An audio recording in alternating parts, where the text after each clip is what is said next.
هي دي النيله السوداء اللي منطقه بني سويف. اصور ازاي انا الجو ده؟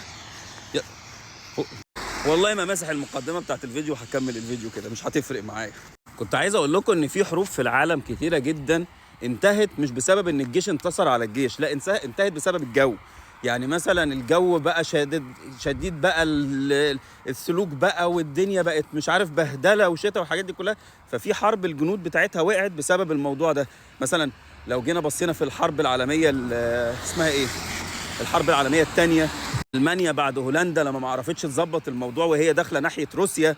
فمش شرط ان الجيش مثلا يكون قوي، لا ده في جيش تاني بقى اللي هو بتاع الدنيا كلها، اللي هو ممكن التلج يخلص كل حاجه.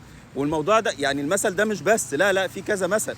فاللي عنده امثله للحاجات اللي هي الحروب اللي انتهت بسبب التلوج، او مثلا الحاجات اللي احنا بنشوفها مثلا، او ان اي حاجه زمان انتهت بسبب الظواهر الطبيعيه او بسبب مثلا الطبيعه، يعني بعيدا عن تدخل الانسان. مثلا مش عارف كان في حرب معينه او في حاجه معينه ودي خلصت بسبب ان حصل كذا في الجو، ان حصل تغيرات مش عارف في كذا، مش في الانسان يعني.